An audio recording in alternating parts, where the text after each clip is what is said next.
DraftKings Daily Trot. I'm Jason Gilbo at JGilbo11. With me is Russell Clay at Russell J. Clay. Taking a look at hitters on DraftKings for tonight, and a couple teams priced down, but for the most part, it seems to be where you want to go is going to be a little bit expensive. Yeah, for sure. Things are definitely priced up, but I think there's some pretty reasonable values around. You got to kind of make it work, but there are reasonable values around. Yeah, I think so too.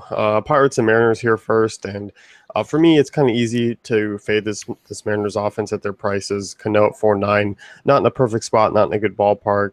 I'm kind of fading Seattle for the most part here. I think I can just stay away. Seager 4.4 might be the only one I might take a stab at in tournaments.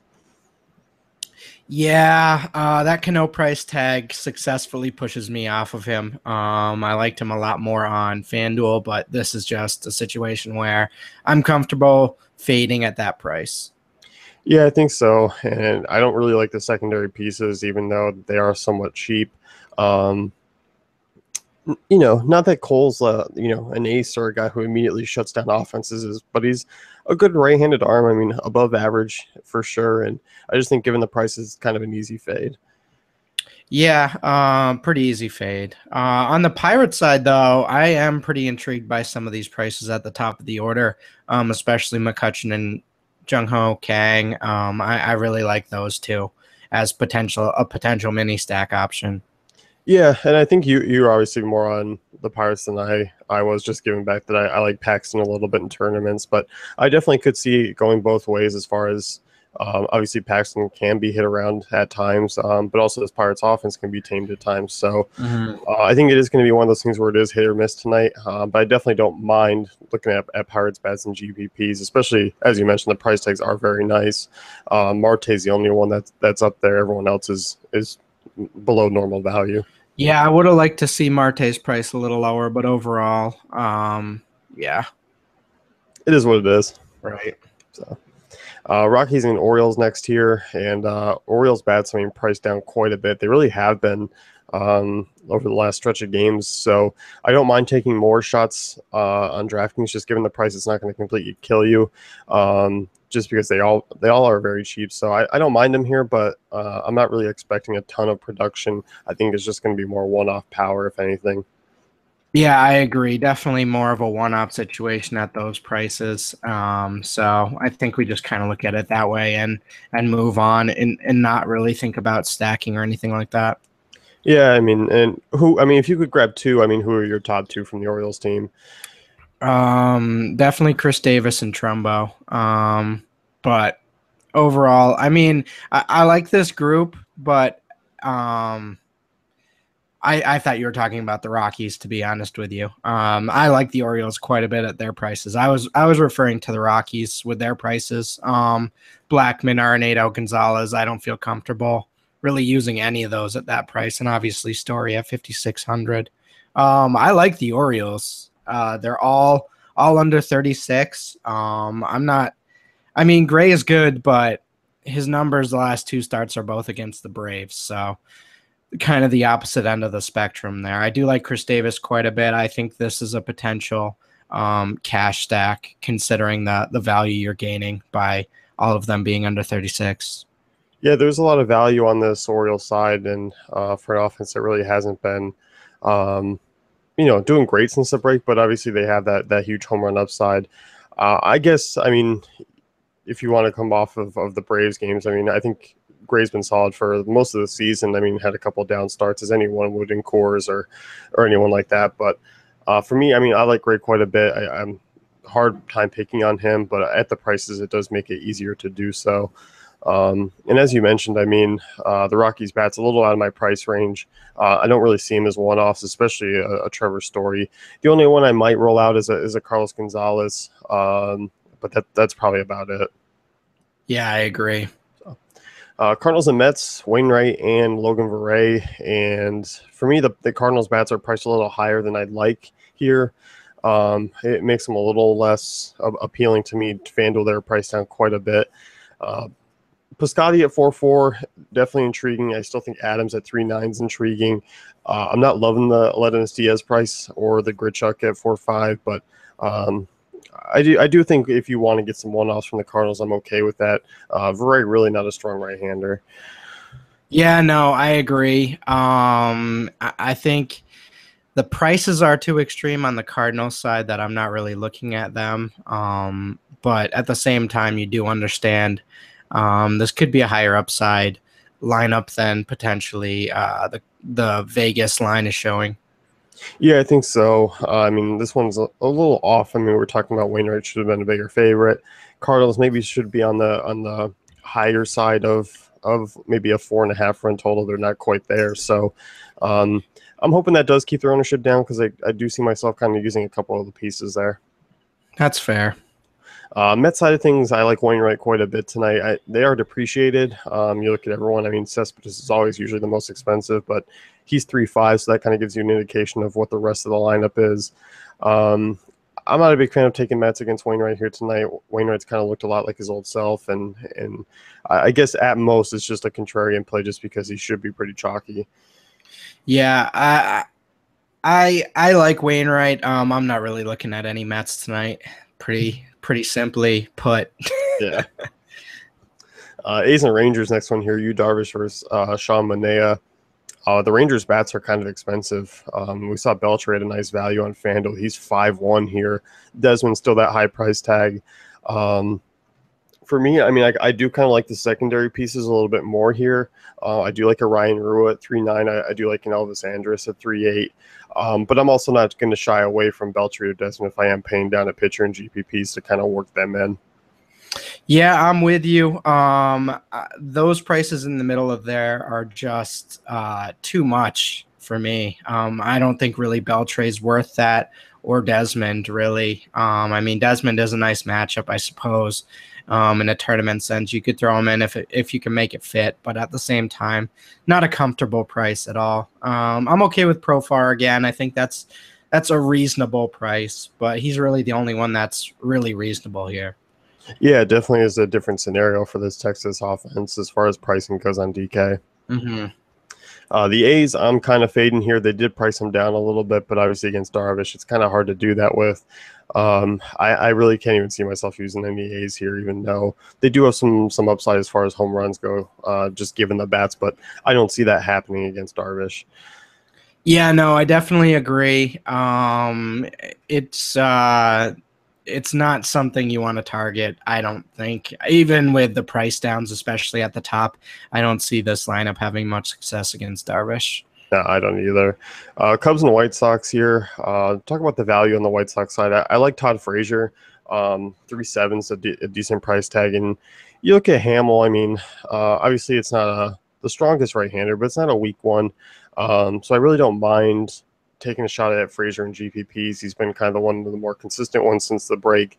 And for me, he kind of definitely has the most upside out of this group in general. Yeah, I agree. It's definitely intriguing in a tournament sense, but at the same time, not something I want to get a ton of exposure to either. No, I'm not a big fan of the White Sox in this matchup. I think Hamill could be serviceable. Only projected to score under 3.5 runs, so I'm kind of just, yeah. Yeah, it's kind of meh. Yeah.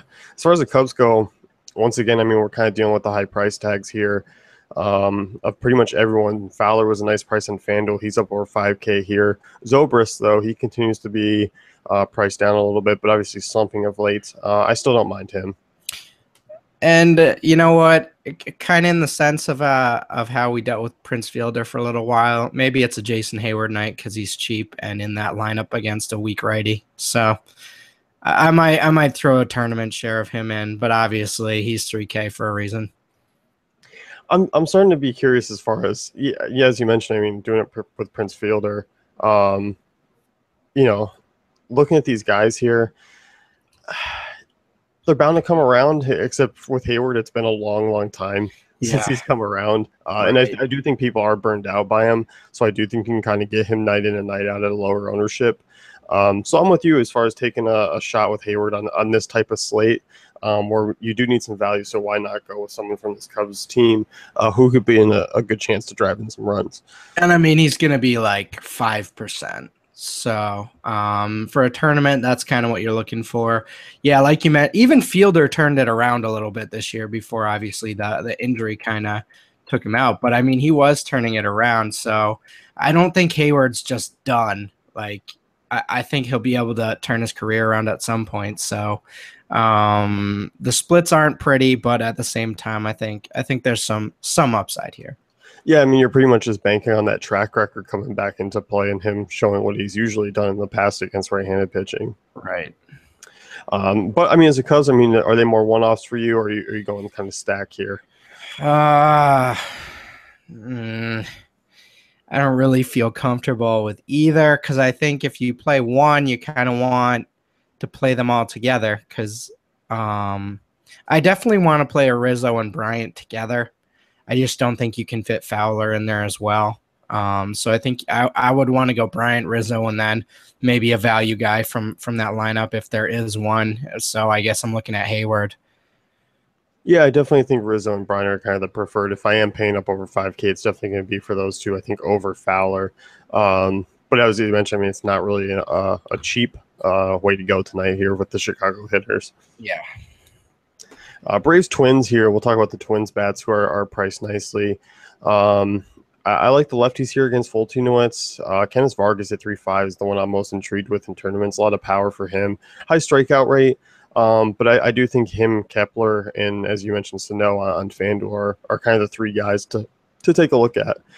Definitely. I am very intrigued by some of these prices. Obviously, most of the bats under 4K. So even though Foltynewicz has been better against righties, I still think most of the top of this lineup is in play. Yep, I'm definitely in agreement. I think the Twins could bounce back tonight against a rather average right-handed arm. Right. As far as the Braves go, I kind of talked about this on FanDuel. Duffy fairly tough against left-handers, so I'm not really in on the lefties. And the right-handed bats at their price tags, I kind of rather just spin elsewhere. Yeah, I agree. Definitely spin elsewhere. Not really something I'm too intrigued by. Now, Yankees Astros in this one, I mean, we talked about, and it was just kind of a push. You didn't really like a lot of the hitters here because you liked a majority of the pitchers, and I'm in agreement. I don't see myself really taking any chances with the 5.5 Altuve or a 4.9 Correa. Springer, I mean, I usually use him more so against lefties, so I think I'm kind of just off this game. I know the Yankees are really cheap, but they're a super deep contrarian stack. I think I'd rather just go all in, if anything, and just maybe hope McCullers does have that blow-up game if that's what you're looking for. Yeah, I definitely agree. I'm not really looking at either of these teams, and as you mentioned, Altuve and Correa super priced up, so not something I don't really see much value here, and not really something I'm looking to exploit. No, me either. So I think overall that game's just pretty unfriendly for hitters in general. Right. Diamondbacks and Brewers, Jimmy Nelson versus Archie Bradley. And Ooh, Teixeira got 14 yesterday. yeah, he was pretty solid. Nice. Diamondback side of things here. Nelson fairly tough on right-hander, so I'm not quite sure I want to pay up 5K for a Segura. 4.7 for a Goldschmidt isn't bad. But overall, I'm just not a fan of this Diamondbacks offense. I'm probably mainly looking at Milwaukee if I'm going from anyone from this game. I like Goldschmidt at 4,700, but yeah, like we talked about on FanDuel, the rest of this lineup is just kind of gross right now. So especially without Jake Lamb, it really loses a lot of the shine. I don't want to pay 5K for Segura, so that's pretty straightforward there. And the Brewers, I mean, I like Villar at 4.7. I like Gannett at 3.6. Gannett's a nice value at second base for me. And as you mentioned, I think the front four are an interesting stack. I do like him as one-offs too. Just because Nelson has struggled with lefties, so obviously the front two. But obviously Lucroy brought in their track record against right-handers. You don't mind them either. Yeah, I'm okay with that. But at the same time, I kind of like Chris Carter at 32 against Bradley as well. So I think it's more of a one-off lineup than anything else. Yeah, I mean, you look at right-handers against Bradley. I mean, 1.14 home runs per nine since last year. Carter, interesting GPP guy just because there is a lot of pop, and at that cheap price tag, you're just kind of hoping to chase that home run game. And as you mentioned, I mean, with others in the past. It could be either that 1 for 4 with the homer solo night, could be an 0 for 4 with strikeouts. That's just what you're going to get from a high strikeout guy like Carter. Right. Angels and Royals next here, and the price tags for the Royals are very cheap. I'm not quite sure I'm using them tonight. I think Salvador Perez at 3.2 is the only one I'm really interested in. But obviously, I don't think you can really knock off Hosmer here at 3.1. That's kind of an intriguing price tag for him. Yeah, I'm definitely in agreement. Hosmer at 31 is solid and solid enough to where I'm willing to take a risk on it in a tournament. But beyond that, even at cheap prices, I'm not really in. Yeah, I mean, you kind of want to like the Royals just because of the prices, but you look at the matchup, it's not the most friendly.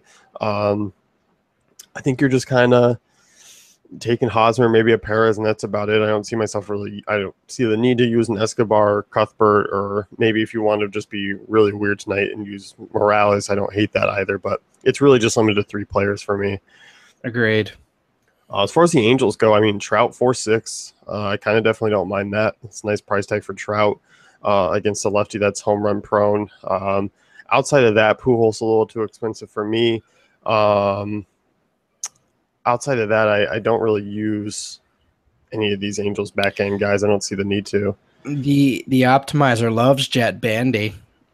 Who doesn't? Who doesn't like? He's got like when you plug in the models on FanDuel, he like comes up with 100 cafe value, which is funny. And then you're like, well, I'm gonna X you out, buddy. Sorry.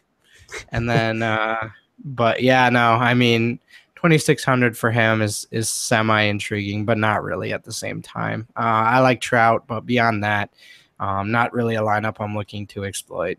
Yeah, I mean, Bandy could be a nice punt catching option. Mm-hmm. I don't hate it. But yeah, I mean, outside of that, it's Trout and pretty much bust for me here on DraftKings. Right. So that's going to wrap things up here with the DK Daily Trot. Be sure to check out DaveFantasyCafe.com for all great tools and content.